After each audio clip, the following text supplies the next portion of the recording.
Don't you blame the movies. Movies don't create psychos. Movies make psychos more creative.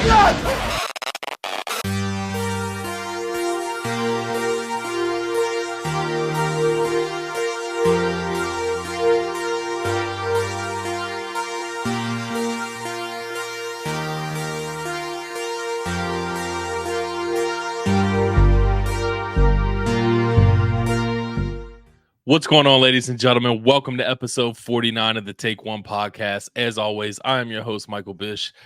And dude, Kev, I got to start saying, as always, Kevin Ketchie, man, because you're always here.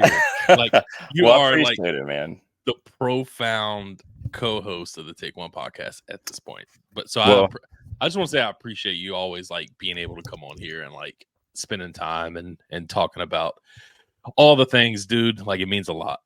Of course, man. It's always fun to just hop on and talk movies. So I'm always available, man. It's always a good time. And this one's gonna be a good one. This one's gonna be fun. Yeah. I love the VHS display behind you, man. That is so sick. There's a couple of the VHSs I see that I'm pretty jealous about. But as you can see by the title, we are discussing our top 10 winter horror films. Now, me and Kevin did discuss this. It is different than top 10 Christmas horror films. They're definitely different. I will say that made it a little tougher for me personally, like as far as the winter one, because I feel like I hadn't seen a lot, like until I like really got back. Like I got that up to about 6, maybe 7, and then I started to really struggle. There was a couple that I watched late. Like I really pushed for this. Like I watched 3 or 4 movies in the past days. There was a couple I didn't like, so I was like, man, I can't put that on the list. Yeah. So I saw you watching some stuff. I was doing the same thing. I'm like, I was like combing through the internet trying to make sure I turned over every winter horror stone to be sure. I was like, okay, have I seen this? Is this good? Is this worthy of being on the list? And so like the past few days, I found some really good ones and some really bad ones, and maybe a couple of them sneaked into the to the top 10. Oh man, I can't wait to discuss it. And we're not going to hold off too much on this episode, man. But there is one thing I do want to talk about before we dive into it, and that is, however much you want to talk about it, man, the new Godzilla movie. I know we talked about it a little bit, but I messaged you, I think last night. The reviews are just absolutely insane for this film. And there's nobody's opinion that I value and trust more than yours. And I saw your review. I'm not going to give away your score just yet, but dude, how was it? So, I guess I'll just like start off by saying I am not like a big Godzilla fan, not like a big kaiju, big epic monster movie man. And so like, I'm like a casual. So like the American ones are fine. I really enjoyed the Gareth Edwards visuals and like that tone, but I thought the story was pretty forgettable and boring. I'm a big guilty pleasure fan of the 97 Godzilla with Matthew Broderick. Like I think I saw that 3 times in the theater. So that one has a soft spot for me. So, I just caught the buzz with this movie. Really didn't have any interest in going to the theater to see it because my track record is so bad with going to the theater. But it just it caught my attention, and I just wanted to go experience it. I took my nephew, and it was great, man. It was everything that I hoped it would be and a little bit more. It just has a really great story, character driven, very human, and it's about this kamikaze pilot that really has a lot of shame, and obviously he survives, but has a lot of shame and guilt about his purpose in life, and it's very existential and heavy and dramatic, and he meets a couple of people that kind of change the fate of his life. And then there's this big gigantic like war hungry lizard that just comes out of nowhere, and it was just a pleasant surprise. And I really needed a movie to hit me in this way because this has been a pretty down year for horror movies, in my opinion. So my nephew loved it. I loved it. I think I gave it 4.5 out of 5. And which is like that's a lot for me. It probably That will is. go down to a 4. I like to see it again, but it just checked all the boxes.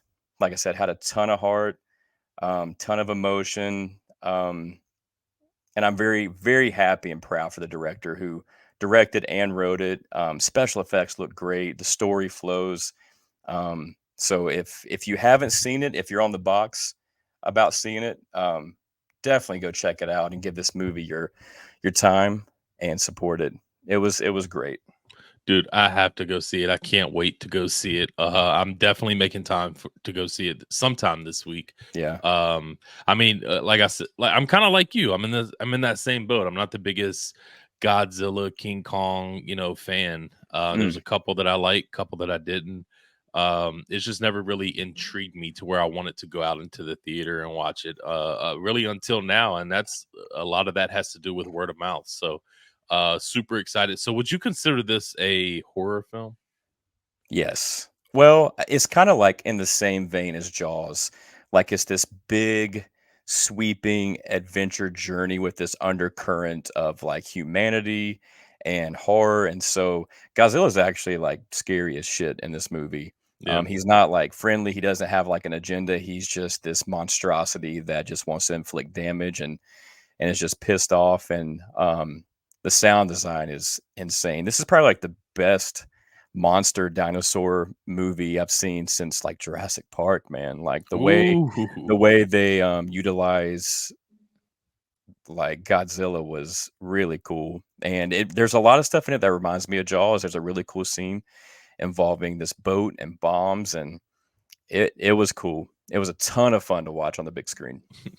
I can't wait, dude. And the reason I asked you if you thought it was a horror movie because I was diving in the letterbox when I was up at like 2 a.m. the other night, and I was like, I wonder what list Kevin has out there. Like, Mm. what is he? What is he updating? And I saw that you have your 2023 horror film ranking up there. So Yeah. I was diving into that a little bit, and I saw that made your list and pretty high too. So Yeah, I'm I surprised, was man. like, damn. It might be my favorite movie of the year. A Godzilla movie is like, what? That came out of nowhere, and so It's mind blowing. it is. Yeah, just like again, the visuals with his atomic breath, it's like this nuclear bomb that happens, like the aftershocks. It like I've never seen anything like it. Um, it was really well done. Hell yeah, man. Well, glad. Oh, real quick, how's your theater experience? Well, I had to tell some other person to get off their phone, but that's just like mandatory. That's like um It this shouldn't have to what's be. expected at this point. I took a video Oh of this guy man. on his phone, but other than that, it was solid. Halfway through the movie, there's a scene that happens where it's like very, very quiet, it's very emotional, and the whole theater is just like dead silent.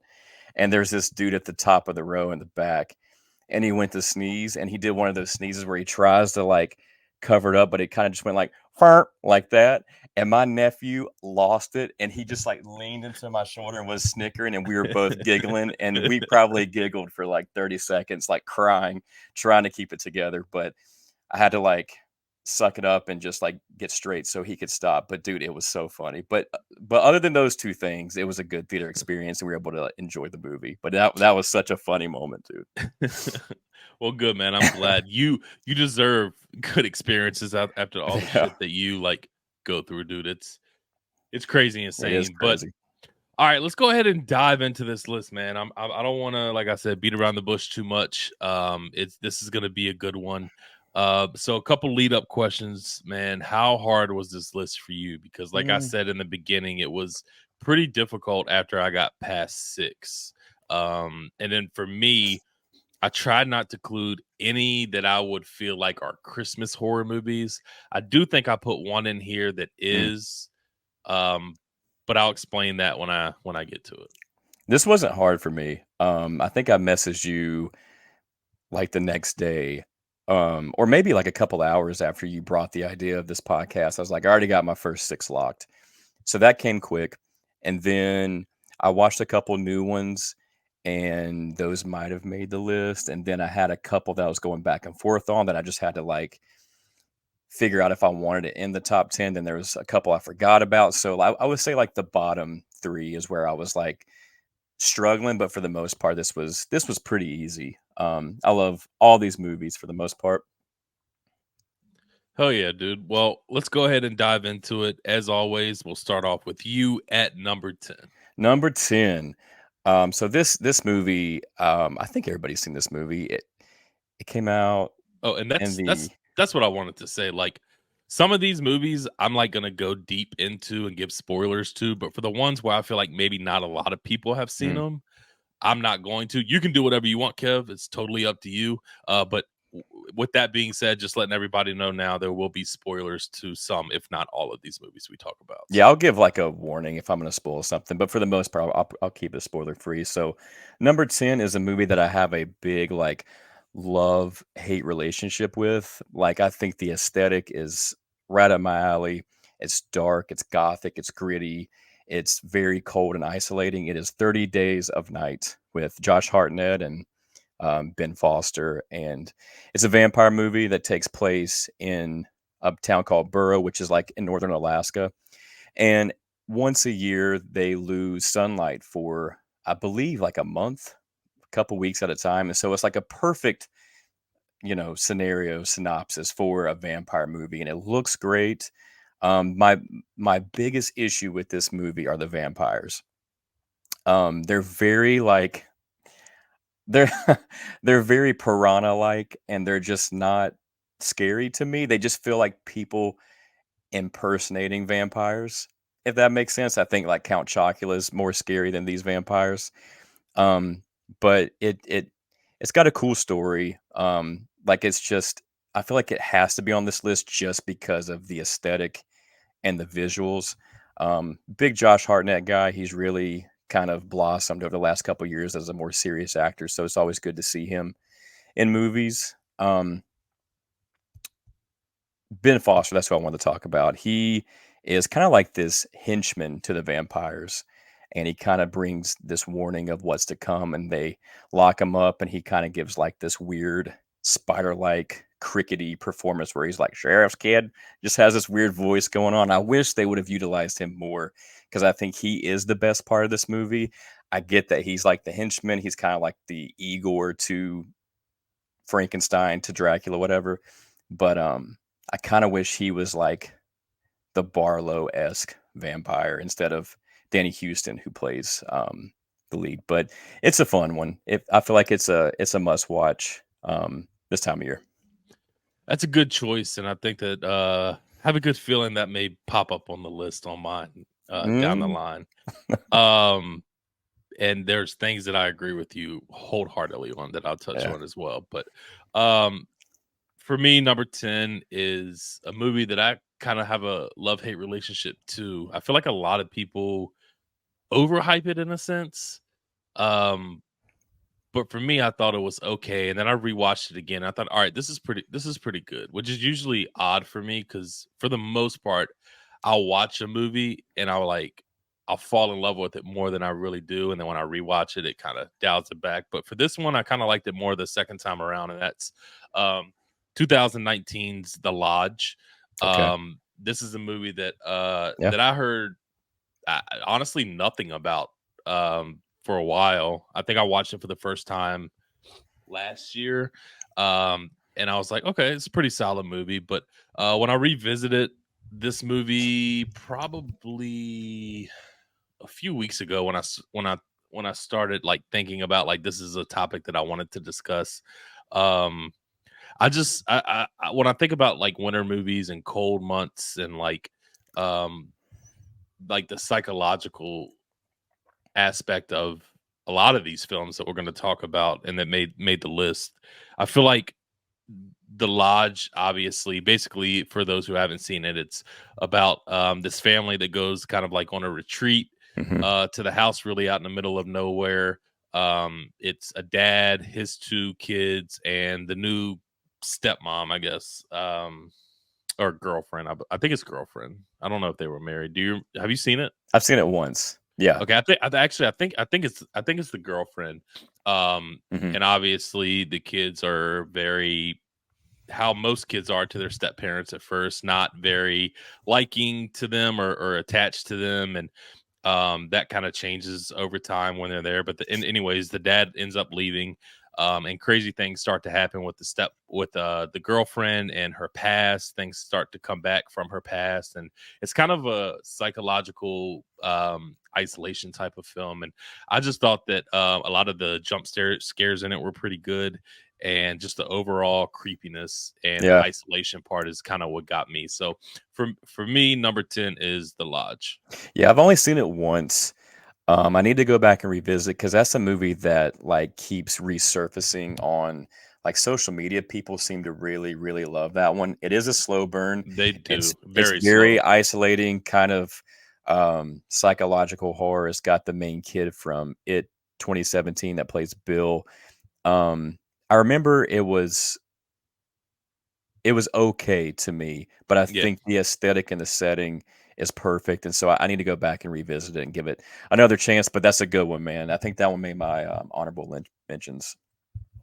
cool. Um, so number 9 is a movie that Marie brought to our attention on our last watch along, and it is The Children from, I think, 2008 maybe?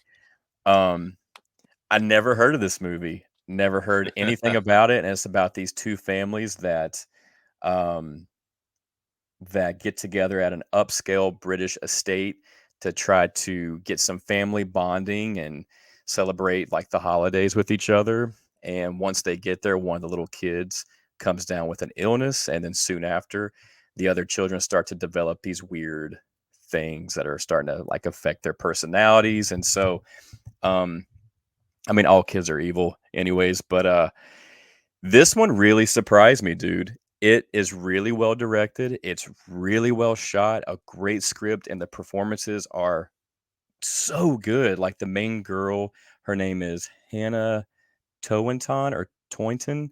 Um, Definitely butchered that name, but she is incredible. Get her in more movies immediately. She looks kind of like Kimberly J. Brown a little bit, more of like a punk rockier version of Kimberly J. Brown, but she is like the leading actress and she crushes it. Super believable, acts terrified, and you just need that for a good horror movie.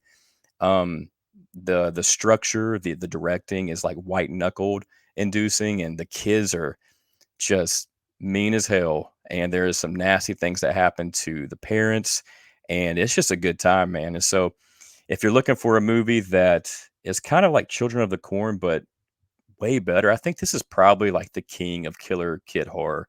I really enjoyed it. I gave it 4 out of 5. So I think it's on Tubi. Um, so yeah, Yeah, go check out that's The one too. Children. I had a good time. Number 9 for me is The Children. What? You saw it? Yeah, I did. I did. I have not put it on Letterbox yet. There's a couple that I have not logged on the Letterbox, but yeah, I watched The Children last night at like, That's dope, dude. dude, like super late. I had to be at work at 5 a.m. this morning, and like, yeah, very early, and I'm Mm, sitting there like it's like 10:45. My fiance just went to sleep. I'm like, man, I need to go to sleep, but I'm like, I really want to see this movie that Marie was yeah. talking about. And kind of when I get these lists together, especially like on like again, like I said, this was a list that I struggled with. So there was movies that I wanted to watch and wanted to see. So I started to do a lot of Googling, and The Children kept popping up here and there. Not on Yeah. Yeah. everybody's list, but it kept popping up the more and more I looked into it and dived into it. So I was like, you know what? I'm not going to watch any YouTube videos on this. I want to get an opinion of my own. Marie said it was great. So when I watched it, dude, for everything that you said, I think you put it best.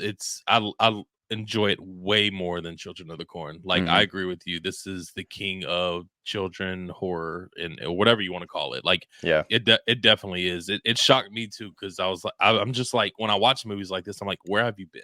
Like So, how did I yeah. miss you? How have I never heard of this movie? Yeah, Um, and then the lead, the Crazy. lead, the lead stands out for me. Yeah. That was the number one in my notes. I just think the acting is so believable, and when you have that, you buy into these characters. And I think Hmm. one of the things that I struggle with new horror, like for example, Thanksgiving. I finally went and saw that.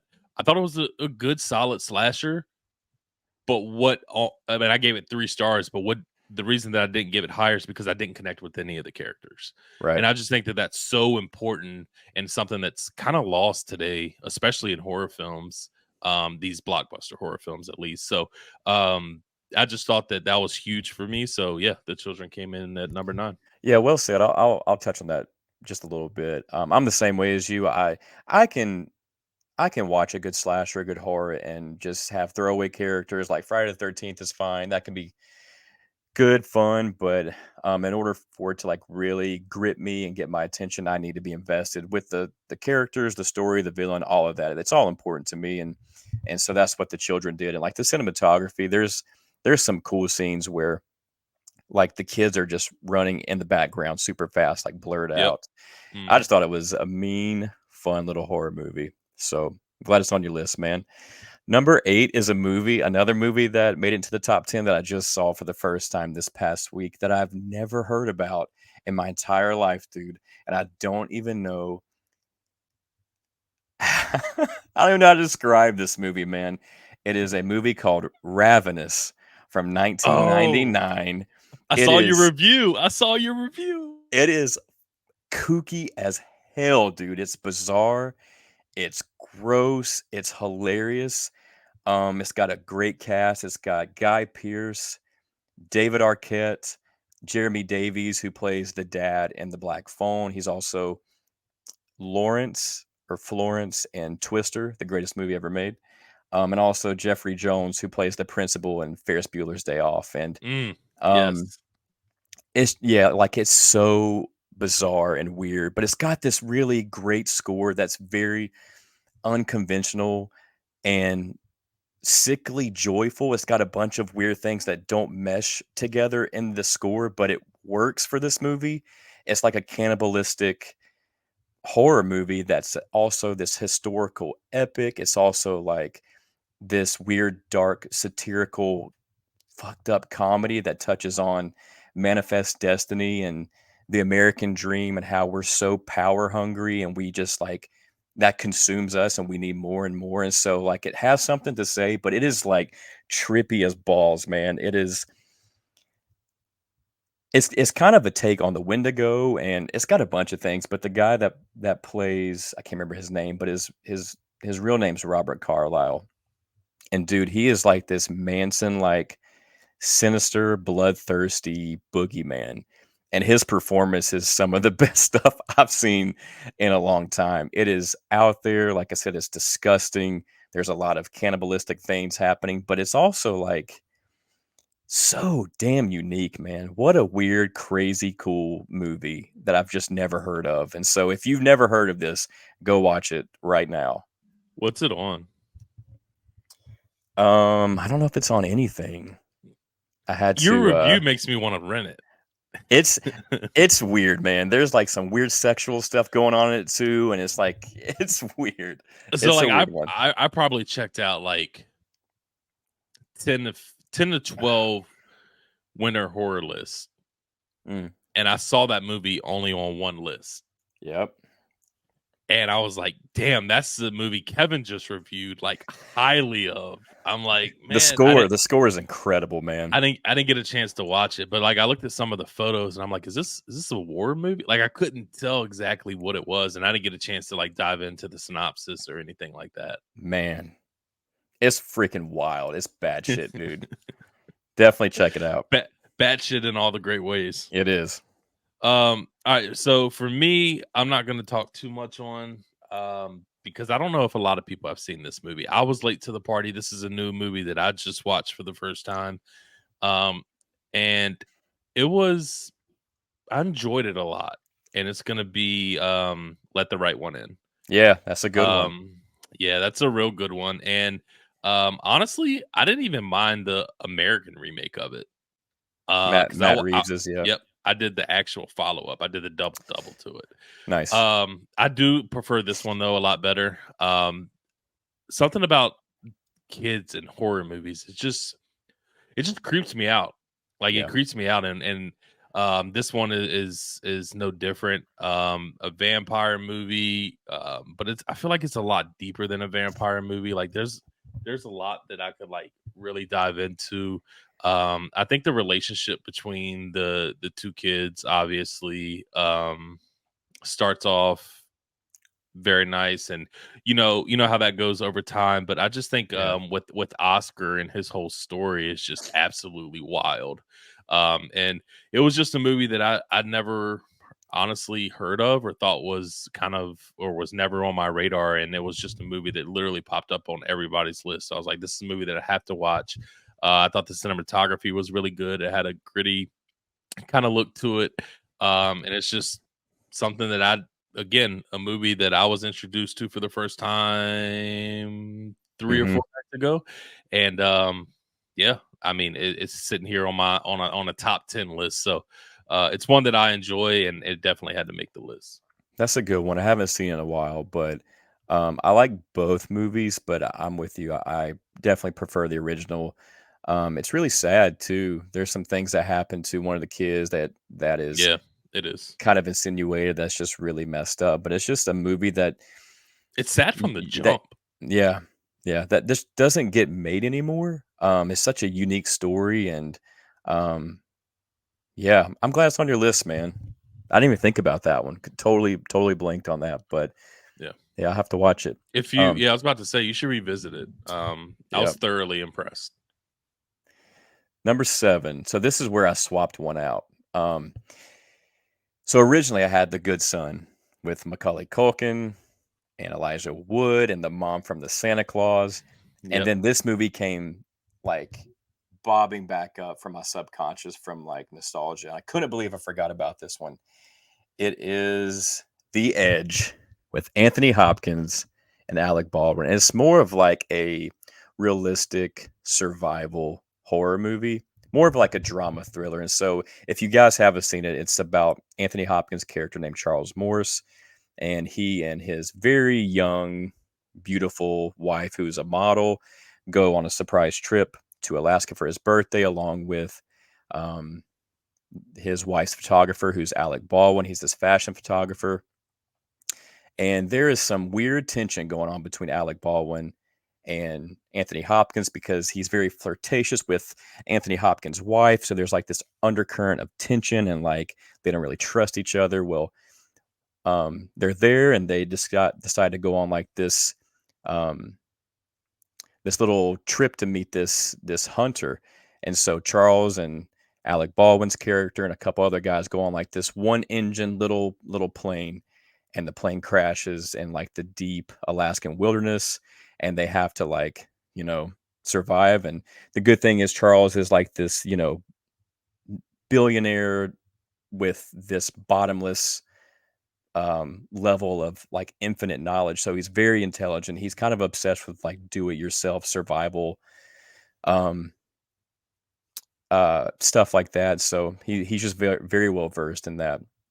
And then the more they try to keep their wits together, the more, you know, doom and anxiety and stress starts to set in, and they really just kind of start to crumble, and that brings out more of that undercurrent of hatred. And so like there's a lot going on for it. And then in the meantime they're being stalked by like this gigantic hungry grizzly bear that just amplifies the anxiety and the tension and the adrenaline. And so it's just like this really adrenaline fueled, testosterone fueled survival epic. It looks great. They like Hollywood really just does not make movies like this anymore. And I don't know if it's because they choose to or they don't know how to. Because it's such a really well written, acted, directed action drama thriller, but it also has like these themes of humanity and betrayal, and there's heart in there. It's really, really well done. And so I grew up on this, and I couldn't not have it on the list. I love this movie so much. Never seen it, dude. You gotta watch it, man. I've never seen it. It's amazing. It's so great. I did. It's very intriguing by the way you described it, and I did not expect the whole when you threw the whole grizzly bear in there. I wasn't expecting that. It's gnarly. It's a real bear. Like this is back when there was like very little CGI, and Yeah. it's the same bear from The Great Outdoors, the one that gets its hair blown off its cheeks from Yeah. the shotgun lamp. His name was Bart the Bear, and he was in a bunch of movies, but it's very realistic. It's very scary, and there's a couple attacks that happen that are terrifying. So I cannot recommend it enough. Uh, all right. So I'm gonna watch that. But this next one for me, we are at 7, correct? Yeah. All right. So for me, this is the one that I was like, it could be kind of considered a Christmas movie, but for me, I think about the coldness of where Mhm. this movie takes place. And I don't think I think you're gonna be shocked when You I think tell so? you.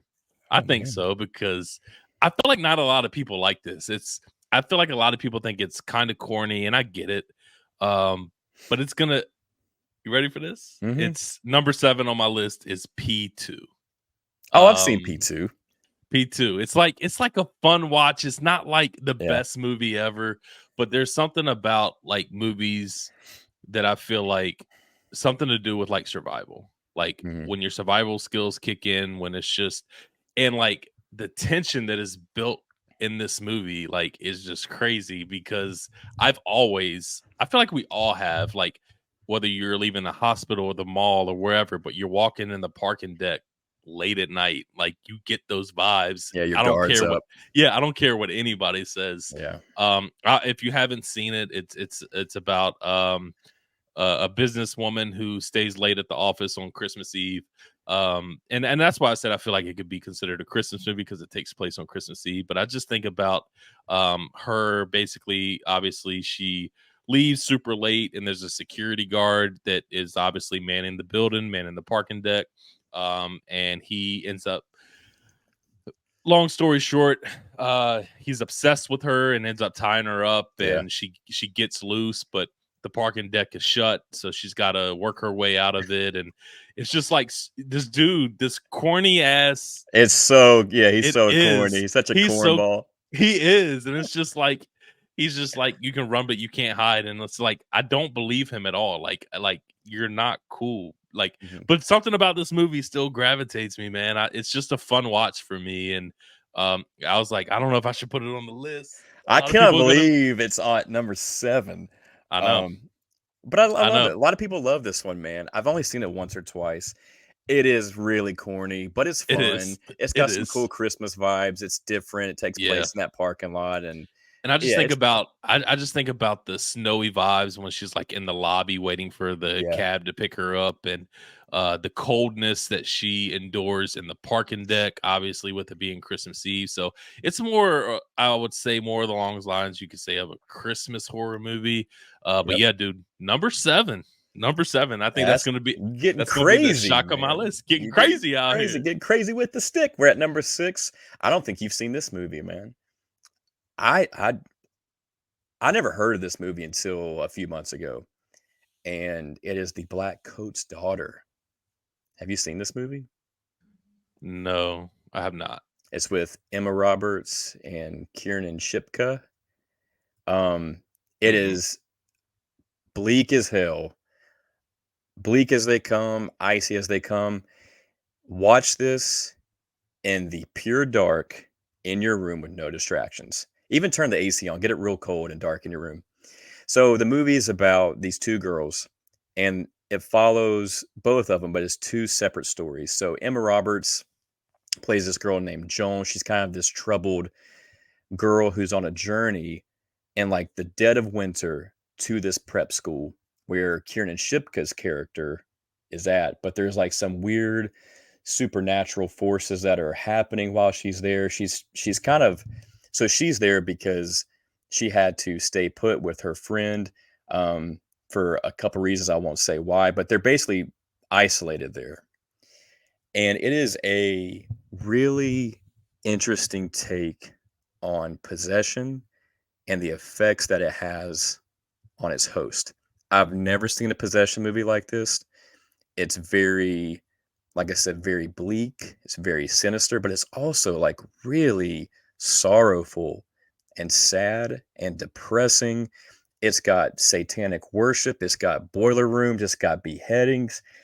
but it's also like a slow burn, and it's just a mood piece thick with dread and atmosphere. And Kiernan Shipka, man, this was the first thing I've ever seen her in. Her acting ability, like the way she's able to kind of like contort her face and her body language, her expressions, is really spooky. She's great in this movie. There's some visuals I won't forget. And it's a really atmospheric, thick atmospheric movie that I loved. So I can't wait to go back and check it out this month. I can't There's some wait to good go ones. back and check out some of these movies that you've described, dude, and that you have on your list, because there's a couple of them I Yeah. have not seen, and that's one of them. But that sounds super intriguing. I guess the big thing for me coming from you listening to all that is a possession movie like no Mhm. other, because we have Yep. so many nowadays, and I feel like a lot of them are rinse and repeat. Some of them are good, Yes. couple are Yes. great, but most are pretty bad. So for this to be this high on this list, and Mhm. like you said, like no other possession movie before, highly intriguing. It's Highly so intriguing. it's so good. Like it's kind of confusing the way it's structured with the two storylines. You're not really sure what's going on. It's a little hard to follow, but once it reveals its hand, ooh man, it's good. The devil is in the details in this one. Mm. So number 6 for me is a movie we already talked about. Kevin talked about. It's going to be 30 Days a Night. Nice. Um, I really enjoy this movie. Yeah. The thing that I agree with you on, that it doesn't make my top 5. Not even. I think it had the potential to make my, at least to be in all the way up to 4, and that was the vampires. Like that was Yeah. the downfall for me as well. Just something about him, man. Like I don't get it. Like it just didn't sit well with me. But what I do love about this movie is the whole Alaskan 30 Days of Night feel, right? Yep. Like obviously name of the title, but can you imagine like being in the dark for 30 days, like with vampires around you? I thought the acting was pretty good for the most part. Um, Josh Hartnett, that's my guy. Yeah. So 30 Days a Night, right outside my top 5. I can't believe when I was first time talking about this movie, I was like, I don't really know how long they're in the dark for. And the title is literally 30 Days of Night. I It's wasn't been gonna a call you day. out on it. It's been a day. Oh Dude, man. trust me, I know. Oh man. But it's a good one. Yeah. I actually just picked it up on DVD for like $2 at Wax Same. Moon. Yeah. Same, So, man. but yeah, 30 Days a Night, good movie, but it had the potential to be better. Great aesthetic. Maybe the best aesthetic Yeah. in my top 10. Yeah, I just wish the characters, the story was there, and the vampires were not. I mean, they're cool for a little bit, but once it starts to show them and they just shriek the whole time, it loses its edge. Yeah. But I it's agree still a with fun that. one. That We're yeah, at that's we were at 5, dude. Top 5. breaking the top 5. I don't know if you've seen this one either. So back in, well, really, he did this in the 80s, but 90s, like Stephen King kind of ruled the 90s. It, Misery, Shawshank, The Green Mile, and this is one that I don't think a lot of people have on their radar. I caught this, I don't have the date, but I remember I was in 4th grade, and whenever Stephen King had like a long form movie, story, whatever on TV, like that was an event, man. And I remember being in 4th grade and watching the first half. This is a miniseries, a 4-hour long movie. Watching the first half and then going to school the next day, and everybody was talking about it. The teachers, everybody. That was so much fun. And then getting ready for the second half, getting all your homework done, getting everything ready so you could be glued to the TV. And it is Storm of the Century. Have you seen this? Ooh, man, let me tee it up. So it's about this little town, this New England town. It's this little island off the coast of Maine, and they are preparing for the storm of the century. It's like this big giant storm with hurricane force winds, whiteouts, like it's going to be bad. So as they're preparing for this storm, this stranger stumbles into the island. Don't know who he is, and the way he introduces himself is by murdering this sweet old lady at her house. So he kills her, he goes in her house, He sits down in her living room chair and starts drinking her tea, waiting for the police to show up because he wants to be apprehended, which he does. Soon come to find out, he is like this supernatural being that's kind of implied at who he is, but it's never like clear cut. But he knows everybody's secrets. He knows everybody's flaws, and he's kind of manipulative because he likes people to get public about it. He takes great pleasure in that. And he has like this mind control ability. And so most of the movie he's in this jail cell and all of these murders are starting to happen. And people are just like, what do you want? And all he says is, give me what I want and I'll go away. And I'm not gonna tell you what he wants, but it is Oh, heartbreaking. dude. It is heartbreaking. It is scary. The character's name, the stranger's name is Andre Lenoge. And he is like this scary yet sophisticated, kind of upper class, very business-like entity. And he is so underrated. He's the best villain you've never heard of. And so I can't recommend it enough. It is long. It's a little cheesy because it's dated and it was made for TV, but the things that are suggested are really dark. It's great, man. It's perfect. It's Oh, perfect for this man. time of year. Yeah. Oh, man. Dude, you're putting me on, man. Like, Yeah. that sounds amazing. Like, you had me the way that he came into that lady's house and just sat in her chair. Yep. Dude. It's very intelligent. It's fun. Gotta check it out, man. I got to. I will. All right, coming in at number 5 for me. It's Frozen. I watched this movie again for the second time a couple nights ago. Scary to think about. I always think about when it comes to Yes. when it comes to movies and when it comes to situations in general, like what would creep me out a lot? Like what would put me in like a real life situation that could possibly happen? Basically it's about these three are they teenagers? Young I think 20s, so. Yeah. early 20s. Around that age. Early 20s. We'll go with the early 20s. Two of them are in a relationship, and obviously the single dude, the third wheel, I guess you could say. They go on this. They go to this ski resort, and they're up there. Basically, they're up on the mountain late at night, and they want to go on one late run. And they want to shut it. The ski lodge. They want to shut it down because one, it's time to go home, and two, they're shutting down early because a big storm is coming in. Yeah. And they beg and they beg. Can they go on one last run? Big mistake.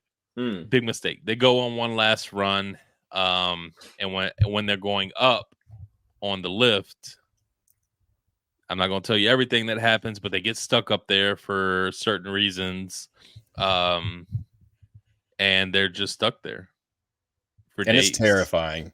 It is so terrifying, and they're stuck there for days. There's wolves involved. Yeah. It's just think about it. You're up there. It's a snowstorm comes in. It's so haunting. You can't jump out because if you jump out, you're gonna. I'm not even gonna say it anymore. They're too high up to jump out, and Yep. if they try to go on the cables, it's so icy they could slip and fall. So they're trying to wait it out until like the next week, but they don't even know if it's going to be open. So there's a lot of things that are going against them. Because I think the lodge, I think the ski lodge is only open on the weekends, and when they closed, it was a Sunday night, so nobody was supposed to come back until Friday. Yeah, So the performances are great in this. They are. They really sell it. It's like Kevin Zeger, Sean Ashmore. I can't remember the actress's name, but I think she's in the Dawn of the Dead remake. I think. Yeah, she is. So all across the board, they make this movie work. Obviously, like the atmosphere is great. There's some nasty practical effects that you see that's really gut wrenching, but that's a good one, man. Yeah, I had to throw that in there. It was a good one, like you said, for all the reasons that you said. But the one that sticks out to me, a couple of the ones that stick out to me, reasoning wise, is because of if you're ever put in that situation, like fuck, like it just like that's like what are you gonna do? And then just being able to make a good movie kind of just in one setting. In one little secluded Yes. setting. Yeah. Yeah. On the lift. Mhm. So yeah, I had to go with Frozen for number 5. I just remembered that girl's hand when it gets stuck to the thing. Yeah. Oh man, that was nasty. All right, number 4. Don't ever scratch your face if your face has frostbite, by the way. Yeah. God, there's a bunch of nasty things in that one. Number 4, I know where this is gonna be on your list. I know exactly where it's gonna be, but on Here my we go. list, No, it is The Shining, baby. Coming in at number 4. Made the top 5. Made the top 5. I know what's number 1 on your list. You think so, man? You don't know me, man. So there is just not a film out there that creates a sense of unease like The Shining. Like, I don't love this as much as most people. I don't know why. I love the cinematography, the acting. Shelley Duvall makes this movie what it is. God bless her for what she went through. She's so good in this. The sense of like residual eyes that are crawling on you when you're watching this movie, like he doesn't really have to. Kubrick doesn't have to show anything for it to just feel creepy. But I think where the movie maybe doesn't really work for me is Jack Nicholson a little bit, which is a hot take. Wow. Don't get me wrong, he's great in this, but there's a couple scenes where he gets too Jack Nicholson-y, and it takes me out of the movie. Where he's in the freezer, he's like, "Go check it out." He's like, it just makes me laugh. But it's still great. It's still like got a bunch of creepy moments. The old chick in the bathroom, the really green, sick bathroom. The little boy that plays Danny's really great. You don't see kids that just seem traumatized from the get-go like he does. So it's up there, man. Like, yeah, like it's a 10 out of 10 for me. Even though it has flaws, I still think it's a perfect movie. I love it, man. I love it. You know, I'm going to talk about that movie too, just not right now. Yeah, I'm glad it made your top 5 though. Coming in at number 4 for me, this might be a shock to some people, but I'm gonna go with Orphan at number 4. What? Yeah, man. I love it, man. Okay. I'm a big Orphan person. I actually enjoyed Orphan First Kill too. Shockingly. Yeah. I think we were still kind of in the pandemic a little bit when that came out, when First Kill came out. We might not have been. I can't remember. I just know going to the movies, I was the only person in the movie theater for opening night. Oh, that sounds like heaven, man. I'd give anything for that. It was, and I was just shocked because even that second film had a plot twist. But I would say this movie, obviously in that snowy cabinish, well, not cabinish, it's like a modern day cabinish house with the open glass. Yeah. But obviously takes place in the snow all around. So yes, in my eyes, it's a winter horror film. Okay, it is. Okay. Yeah. It is. But I listen. I think everybody has seen Orphan, so you know what happens. But if for some reason you don't, I'm not going to totally spoil it for you. But I just think the creepiness of this movie still gets to me sometime with Esta. Still gets me. There's a couple creepy moments, man, and obviously I think the acting from the parents in this movie are phenomenal. And just some of the scenes are sickening, and she's just a badass kid, dude. Like, what she does, she's so evil, and I'm just gonna say it. It's probably one of the biggest, if not biggest, plot twists in horror film history. It's a good one. It's up there. I'm sure I can come up with maybe a couple, but it's just I just remember it was not anything that I was expecting. So coming in at number 4 is gonna be Orphan for me. Yeah, Isabel Furman is the actress's name. She makes that movie. Haven't seen it in a long time. I started Orphan First Kill a while ago. I got halfway through it and I got busy with something, but I remember thinking it was well done. And it was good to see Julia Stiles again. It was. So I need to go back and just do a double feature of these two because they both are really well done. I think they did what I was shocked with most is obviously she has grown up now. So what they had to do to make her still look like a kid and her acting to make it that believable, like obviously I knew her age. So for me to kind of put that on the back burner and her to be Yeah. so believable as, Esther, like, because it's a prequel. It's supposed to be a prequel, so you're even going back to smaller. But it's done so good. Both of them are, but I got to go with Orphan, obviously the original, for number 4 for me. That's a good one, man. That is a good one. So we're I, at. I feel like I've shocked you a couple times You so far. have, you have. There's one that I thought would for sure be on your list. I don't know if it's gonna make it, unless it's this. It has to be Oh this next man. one. So this is from 1990. This movie makes me want to make a big bowl of soup and a grilled cheese sandwich. Oh, Let me say this real quick before you go. okay. Kevin is my best friend, man, because I live off of the vibes, and Kevin is Thanks, the man. vibe. Like, he is all about the vibes. Thank you, man. It's all about the vibes, man. If you don't have the vibes, you're not living. Big on vibes. I appreciate the kind words, dude. Oh, Paul, it is Misery with Kathy Bates and James Caan. I love this movie so much. Um, I love everything about it. I love how secluded it is. It just takes place basically in one room, and it's just these two powerhouse actors delivering line after line, and it's never tiresome. It's never boring. I've seen this movie over and over countless times, and it's one of those movies that I can put on to like put me to sleep because it's so cozy and it's so well done. Kathy Bates won an Oscar for her performance. Deservingly And so. she's so damn fun to watch because her character is so complex. One minute she can be like this nurturing, charismatic nurse, and then the next she's like this clingy caretaker from hell. Like flip of a switch, she's crazy. But I love James Caan, Buddy the Elf's dad. He's so great in this. I love the end. Well, I guess I don't want to spoil it. So if you haven't seen it, please, what are you doing? Go watch Misery. It's maybe Stephen King's best adaptation. Yeah, It's great. that's a good one, man. That's a good Yeah. one. Yeah. That's a good one. So number 3 for me is a movie that I watched for the first time last year, and that's John Carpenter's The Thing. Okay. I was super late to that movie. I know. I trust me. I took a lot of heat from Kevin and other people as well. And there was no reason why I didn't do it. It's just I don't know. There was no reason, and I Mm. finally watched it, and I love it every time I watch it. Like, I fall more in love with this film. Like, the aesthetic. I just think that, like, man, like, the coldness, like the bitterness of this movie, the cinematography is done so good, the acting is amazing. I'm a big Kurt Russell fan.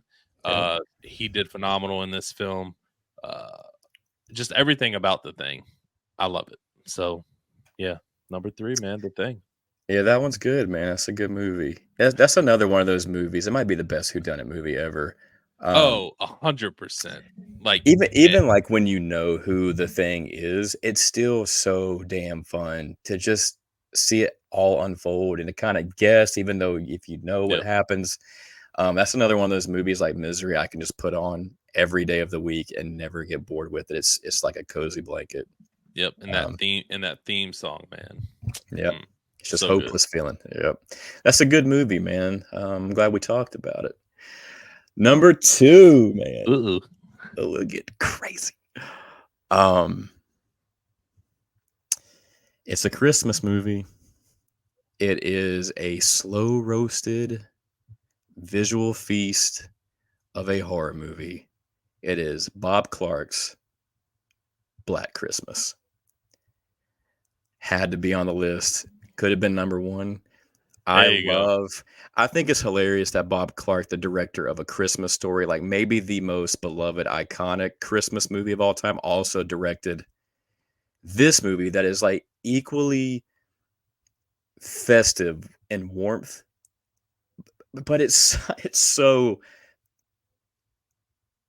cool how he went from like it's so contrasting how he went from a Christmas story about little Ralphie and you know Bumpuses and just like a bunch of funny bits to this story about this sick, sadistic, snake-like lunatic that is calling these women and having these perverse, disgusting, terrifying, skin-crawling phone calls, and he's somewhere close by. But you never even see him, and that's what makes this movie so damn good is the sound design and the dialogue and the acting. I don't think I saw this all the way through until like a year and a half ago, and I was just blown away. I was like, where have I been for the last 33 years? Why have I not seen this yet? And so, man, I love this movie with my whole heart. I think it's perfect. Can't wait to watch it this Christmas. Yeah, man, I agree 100% with everything that you say or that you said. I do have to throw a disclaimer in there for myself. I did not include that movie on this list. Because I labeled it as a fucking horror Christmas movie. That's what I did. That's the only reason. And I get it. I know your butt. And now that I think about it, yes, I should have done it. I know. Kevin's 100% right. But for some reason I was just like, no, I'm not gonna do it. I'm gonna put it on the Christmas horror list. But yeah, man. Yeah. For every reason Kevin said, like I have no arguments. Just so everybody knows and nobody comes at me in the comments or anything like that. Black Christmas 1000% would have been in my top 5. Yeah. It's super classy too. It's classy, it's patient, and it has something to say, which is cool. It just oozes, man. It bleeds with dread and perverse and just ick. But also it has that like that jolly warmth to it. Yeah. That vintage Christmas warmth, and it's just a perfect pairing. Good choice, man. Coming in at number 2 for me is a movie we already talked about, featuring Kathy Bates and James Caan. Misery, man. This is a movie that I saw like super young. Probably the second Stephen King movie I ever saw. It was first. Misery was definitely second. I don't know exactly how old I was. I just know that this movie stuck with me for a long time. For all the reasons that Kevin said, she can flip a switch from being caring and loving in a way to just car. just absolutely psycho, or it can thunder and storm and she walks in super depressed with the gun and Oh was like, man. I have bullets, I'm thinking about using them, and just walks out. And James is just like, oh my god. Paul Sheldon, I'm your number 1 fan. Man. Such a good movie. If you have not seen it, please watch it. I'm talking to you, Jacqueline. Ooh, Jacqueline, what are you doing?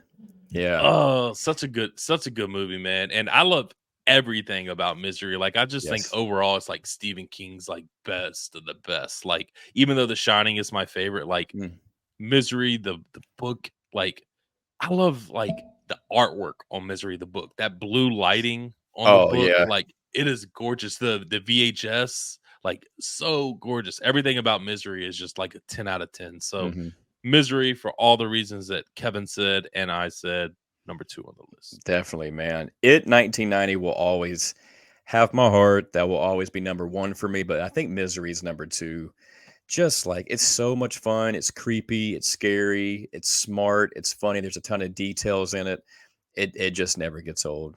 Kathy Bates and James Caan, man, 2 legends. So good. Why did I say Can? James Caan. Why did I say Can? I said James Caan, not Con. I mean, it could be Can. I've just always pronounced it Con. I'm having a moment like you did. It's Con, 100%. 30 Days a Night. I don't remember how long they were in the dark. Jeez. Oh, we are feeling it today. Kevin, it is time for your number 1. Tell me that I am right with my prediction. Because there is absolutely no way that I'm number 1 is going to be The Polar Express. No, I'm just kidding. But it could be because I mean, I know you like that movie. I do. A lot of people are very creeped out by that movie, I man. think it And could warrant it being number one because there's some creepy, like CGI in that movie. Plus, like 100%. Tom Hanks has gotten a little weird the older he's gotten. I've seen him in Yeah. some interviews where he's just like something's a little off. But I just not to dive too deep into Christmas. Just when I think of Christmas, I just think about Tom Hanks' voice. Mm. Like something about it is just so aesthetic Christmas wise. I think about him and I think about Tim Allen. For some Tim reason, Allen those for just sure. 100%, just Yeah, 100% Christmas. I watched Christmas with the Cranks the other night. Ah, so I good, had that man. on the other night too. So good. Yeah, So Nora, good. please give us Frosty. That one's Yeah. so weird, but it's It's so fun. weird, dude. And like Jamie Lee Curtis does such a good job because she's like batshit crazy in that movie. Like every time Laura calls, Laura, like she Yeah. just like screams and gets up and runs. Oh man, yeah. She's got the brown bangs, and she's got the Christmas vest, and she's just Yeah, she freaking calls Tim Allen. he's like, no, don't let him have it. Yeah. Christmas with the Cranks, man. Oh, It's just crazy because it's so funny and weird throughout the movie and like ends on such a huge, heartwarming, like Tim Allen type of way. Like it does. so good. He's Father Christmas. Number one, no surprise. This could be John Carpenter's best movie, man. Arguably, Kurt Russell, Antarctica, Eternal Cold, the best men ensemble put to film, Lovecraftian alien terror, A Clinic in Tension, The Thing, John Carpenter's The Thing. Doom, doom, doom, doom. I love this movie with my whole heart and soul. I think I like it better than Halloween, man. I think it's my favorite Carpenter movie. It's got my favorite cinematographer in Dean Cundy. I just love the way that guy shoots a movie, the way he utilizes light and shadows. And his movies, and especially this one, kind of has that uh, fervent 80s glow and grit to it, that grain. This was just a time when practical effects were valued cinematic magic. And you look back and that time was just so fleeting. Like we had, a decade, 2 decades of like really good practical effects that made these movies so tangible and scary. And now, we just everything's CGI and AI, and I just miss the tangibility of horror, how that used to be. And man, this film just gets more and more real the more time goes on. Like Kurt Russell's message when he's on like the walkie-talkie or the radio, he's like, no one trusts anyone anymore, and we're all very tired. Like ever, post 9/11, and we're still kind of in the COVID era. That just rings so true. Yeah. No one trusts anybody anymore. We're all very tired. And so this movie just feels ahead of its time. It feels timeless. I love the hopeless, bleak ending that it ends on with Childs and McCready. Maybe we'll just wait a while, see what happens. Just man, I love the writing. Every scene's perfect. Every frame of this movie's perfect. It's flawless to me. It is winter gold. It is just pristine winter horror gold.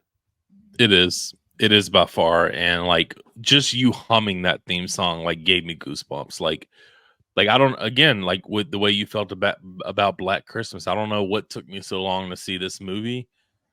It sucks, but watching it for the first time was an experience. And I watched it again not too long ago. Dude, I don't know if I could ever get there of it being better than Halloween. Just because of nostalgia factor and stuff like that. But you look at it overall as just a film. It's a perfect film. I mean, there's no way around it. So great choice at number one, man. I knew that's where you were going. I know you. I know what you like. But rightfully so, man.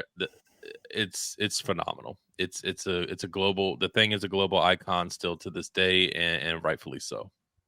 All right, so coming in at number one for me, we already talked about it. It's no shock. It is The Shining. This is a movie that There I it is. absolutely listen, dude. I had to. I told you, it's my second favorite horror film of all time. I think it's one of those movies that if I sit with all the lights off in the dark, obviously, and like I still get those creepy, like just secluded, very cold, bitter vibes, and it still gives me goosebumps till this day. And I get what you're saying, like some of the kookiness of the little woo, like Yeah. up in the Yeah. freezer, but yeah, like I 100% get that. And Shelley Duvall, man, like you said, to your point, absolutely phenomenal in this movie. She carried it for sure. And then, like, I think when I said Stephen King, when Jack Nicholson gets into his like in that mode, like when he's like when he's walking up the steps and he's like, "Darling, light of my life," like that's just oh man, it's so good. They work well off of each other. And like I said, man, it's just that one that gives me the creeps still to this day. Yeah, you said bitter. Bitter is such a great word for this movie. It's bitter, it's rancid, and it's like exhausting. Um, I think Final Girl Jess might have said this back in the day. She's like, "This movie makes me feel like I have a hangover after I watch it," and it does. There's something like so symmetrical about it that it's so precise that it takes you to like a high altitude, and you're just like, "Oh man, get me off Yeah, this ride." But Shelley Duvall, man, talking about like exhaustion, she's just like depleted of any energy yeah. in this movie, but she just makes it what it is. She's so great in it. She is, and to your point, everything that she had to go through during the filming process is, Yeah. and for her to do what she did and to put on a performance like this, man, it's crazy. So, yep, I had to do it, man. The Shining, number one, no shot. Love it. Love it, man. We Yep, did yep. it, man. We Another did it. list, man. I love these top 10s. They're so much fun to like They think are about the week leading up to it, making a list, making your notes, really like trying to make sure you got your perfect top 10 locked in, and um just always fun talking, man. top 10 Christmas horror films. You think that'd be easy for you? That's tough because there's not a ton of them. I mean, There's not there is, like but there's not a ton of good ones, I guess I'll say. no, I agree with that. Like honestly, I haven't to your point, like Bloody Christmas would probably make my top 10. Like just because For one, sure. there's not a lot out there, like you said, and there's I can think only of like 3 or 4. same. That's That's about it. I don't know if we're gonna do that or not. I don't know what the next episode's gonna be. It's not gonna be top 10 Christmas movies. We did that last year. Is it the 50th? It's the Is it? 50th, so Yeah. it's gonna have to be a big one. Yeah. Yeah, I don't know. I don't know. We're gonna have to talk about that because I'm gonna have you on for that, no matter what. So Thanks, we man. gotta come up with a topic, but appreciate everybody tuning in to episode 49 of the Take One podcast for our top 10 winter horror films. We want to hear from you. We want to know what you think. So leave a comment. Let us know what some of yours are. Tell me why you think P2 should be kicked out of my top 10 because I know that's what you're thinking right now. I can't believe P2, which is a Christmas horror, made the list over Black Christmas. I know I should. You're right. You're right. I was like, I can't put Black. I'm gonna leave it as a Christmas movie. Ah, damn it, son of a bitch. That's okay, See? man. It's okay. It's out. It's out in the world now. It's out in the world, but like I said, I threw the disclaimer in there, so please don't come at me, people. Please don't come at me. Do you have any honorable mentions? Not really. No, I but watched I know you do. So, what just a are they? couple. Dreamcatcher, which is another Stephen King movie. That one's weird. It is. I saw it once. I wasn't the biggest fan. I like the first half. Second half gets a little too fever dreamy, weird CGI alien toilet monster stuff going on. But it's watchable. It's crazy. The Good Son with Macaulay Culkin, Kevin McAllister unleashing his true serial killer um, desires. Rare Exports is one I just came across. It's also a Christmas horror movie. It's a very unique take on Krampus. That's really, really, really well done. It has like a bunch of that Christmas spirit with it, but also like some creepiness, some dark humor. The special effects look good. The story is really good. I think it's on Tubi.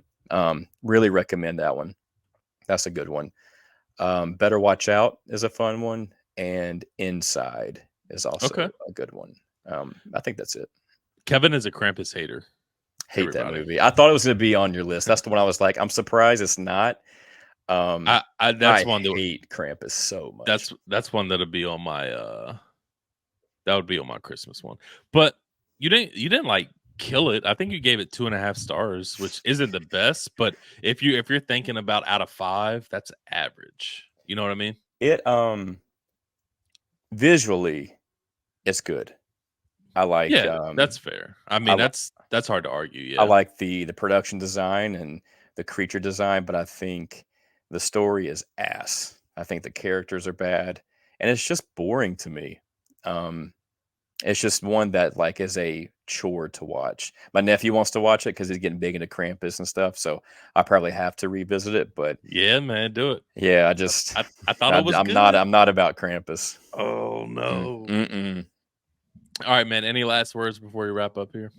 I don't think so, man. I just appreciate you having me on and doing another top 10 list. These are always fun, and hope everyone that's listening had a good time. Would love to hear what your picks are, and hope everyone stays healthy and happy and makes a big bowl of soup and watches some good winter horror this upcoming month and season. Really, yes, because you all deserve it. So, all right, everybody, appreciate y'all listening to episode 49 of the Take One podcast. We will see you soon for the big old episode 50.